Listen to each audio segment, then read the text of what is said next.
So number one is this nice thick hand-blown bottle. I've got my answer there in French for anybody that's looking at it from that perspective. It's a soda bottle. So these were developed by William Hamilton. He developed this design in 1814, and the design was specifically so you could not stand it up. The problem at the time was they had developed carbonated water and such things. This is soda water. And the problem was they were delivering it to shops, and the shops were having it stood up. The corks dried out, the carbonation was lost, the product was spoilt. So to stop that, he developed a bottle you could not stand up. You had to store it on its side, and hence the liquid in it kept the cork wet, and they didn't lose the carbonation. So this one is actually dated 1877.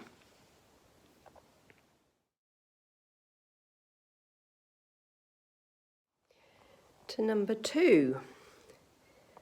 So there's my little bit of French. And what I can show you is how this actually works. It's German, and it was developed by a doctor. I think he was actually a pharmacist, and his name was Peter Detweiler, and he developed this in 1889. They're quite rare because it was a personal spittoon, if you like. So the idea was it was bought by people who had tuberculosis, TB, a horrible disease of the lungs, which meant you had to keep spitting. But by spitting, coughing or sneezing, as we know from COVID, it spreads germs. Therefore, this disease took off like wildfire and millions of people died of it. They had no way of treating it, so you had to try and keep your germs to yourself. So this has some German lettering on it, some numbers and whatnot for its registration. And there are several companies made these, but he actually developed it. So you could keep this in your pocket. If you needed to spit, you didn't spit in public, you spat into there. It had a little funnel inside that kept it all nice contained. In the evening, you'd undo the bottom and you'd wash it all out. I'm saying it's rare because it was such a contagious disease and feared that, or they used to call it consumption was the other thing. They had other names for it rather than TB. There was no way of treating it until the war years, really, when they brought in antibiotics, and then it sort of died out because of that. But these were rare because if you had the disease and you died, which you most certainly would do, everything you possessed was put on a bonfire and burnt, including these. So few of them actually survived.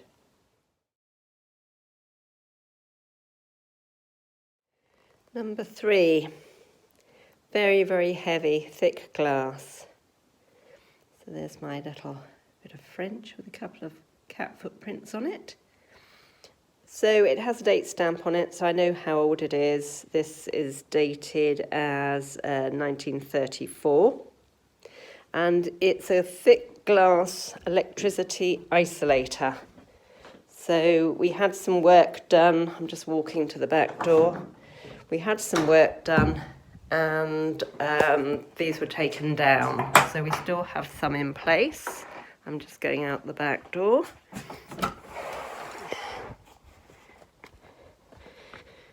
So we had the work done on this cable. We had a new cable brought through to the house, and up here we have still two electricity isolators up there.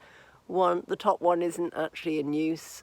That's just a cable for safety reasons, and the thicker one is our electricity coming to the house, and the green glass isolator there.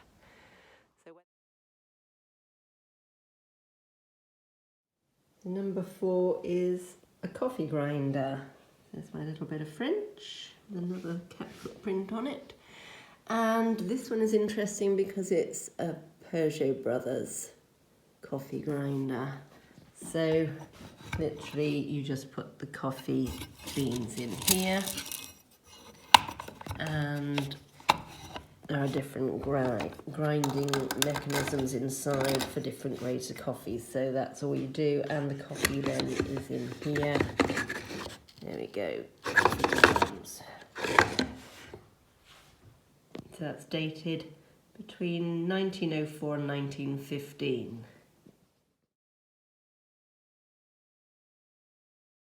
So we come to number 5. There's my little bit of French with a cat footprint. And number 5 is a very lovely green glass hand-blown inkwell. So it's hand-blown because we have a very rough top to it there. It's about 1880. And you'd buy your ink in either a little glass pot like that, or sometimes in a little pottery one. And the idea was you'd have this style of pen. I've just mocked one up with a nib on it. You dip it in the pot, you do your writing, and then you could use this as a rest as well. So it's got 4 available spaces to rest your pen. So the other way of using it would be if you were still using a quill. Same thing, just using a feather instead.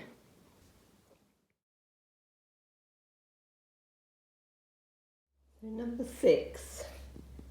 So I have a little drawing here. It's actually a clay pipe. So can't really age it. It's something I found in the garden. I dig up lots of things in the garden. This was in the garden. So this, as I say, difficult to age. Clay pipe, there's a little hole that goes up through the long part of the pipe that you put in your mouth. They were between the 15th and 18th century.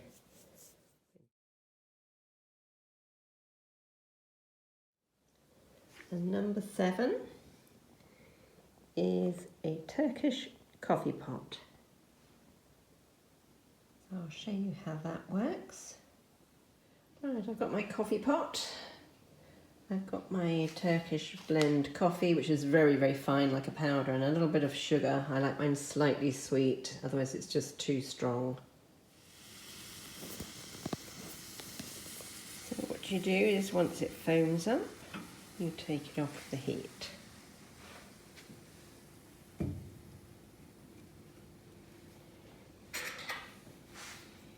You then mix that in.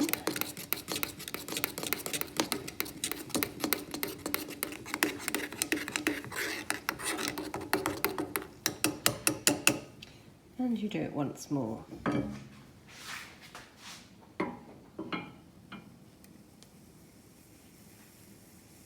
So quite quickly that will foam again. So once it foams twice, that's the point you pour it out.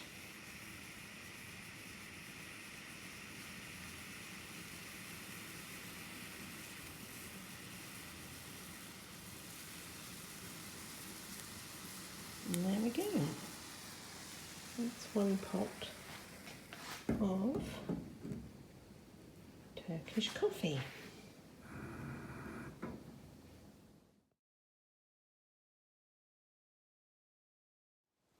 So number 8 are glove stretchers.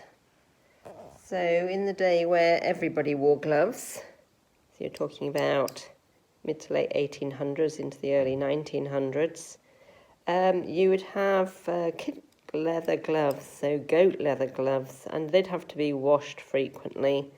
And when they were washed, they would shrink, and you use this in the gloves into the fingers, and you just stretch them. So get some width back into the fingers again. That's what they were for. They were widely available, usually made of bone.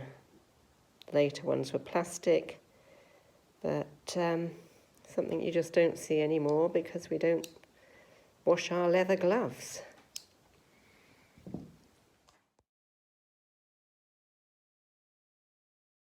So number 9 is a box Brownie camera. So from the late 40s through most of the 50s, this was your average camera that you bought. And it would be a wind-on film that would go in the back here. The whole construction was cardboard on a metal frame. You put your film in here. And then you had several places you could look in. You could look in through there, and I remember my mother shading it and looking through, obviously the pictures taken through the lens here. You could also look through this one, so you could have it portrait or landscape. And there's your winding on knob. So very basic construction. And at that time, no colour photography at all. And the film would have to be taken out and taken for processing. And these are the types of photos you had. So black and white. And this is me, taken by my mother on that box Brownie camera. That's me at my christening at 3 months. And then at 1 year,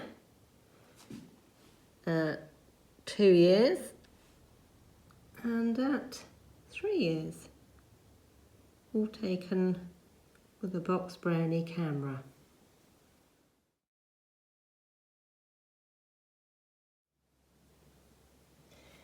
Number 10 is an egg coddler. So these were made by the top quality potteries, and the idea is that you butter the inside, pop in your egg, pop the lid back on, put it in a saucepan of hot water and simmer it for 6.5 minutes for a soft-boiled egg. You don't have to contend with shell, and you can put in whatever you like really. You can mix it up and put some cheese in or whatever.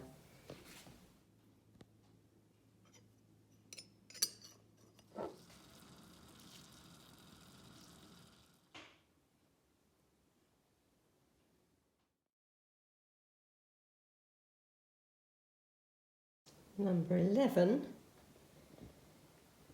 is a stoneware hot water bottle. So, fired in a kiln. You could get them in metal. Sometimes they had handles. This one had a rubber seal, and you just took the stopper out, filled with hot water, put the stopper back in. It shouldn't leak. This was if you wanted to put a handle on it, tie it up to something. And very effective way of putting some heat into your bed. Popular between the 1890s and 1920s, because then rubber came in and you could get hot water bottles as we know them today.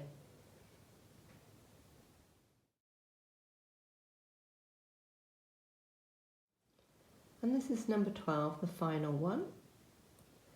Here's my little bit of French. And it's relatively new. It's something I gave Mark. It's a Crooks Radiometer. It was invented by Crook in 1873, and it's for measuring electromagnetic radiation. So I'll show you how that works. I've just set up a torch to start putting some light onto the sails inside it. It's a partial vacuum inside, and the more we introduce, the faster it will go. If you put it in daylight, it'll whiz round so fast you can't see the blades.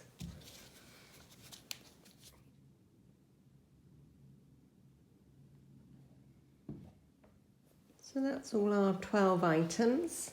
I hope you found that interesting. I'm going to leave you with a query, really. Here's my little French one. So we've got a couple of things here I don't know what they are. So if you know, please tell me. I don't know whether this is something for the garden or something veterinary. It's got a pump action to it, so I'm trying to keep a torch on it so you can see. So there's a plunger. It opens here. This part comes off too, so I don't know if this is supposed to have a rubber hose on it or something, whether it's something veterinary or whether it's something for the garden. I have no idea. And then I'll show you this, which was found by the guy who comes with the metal detector. I found it in the front lawn, and it looks like it's a bronze nail or copper. So it's got imprinted in it NC. So that's quite interesting. I don't know the history of those sorts of things, and I can't find anything online. So if anybody knows what that would be from, that would be very interesting to know.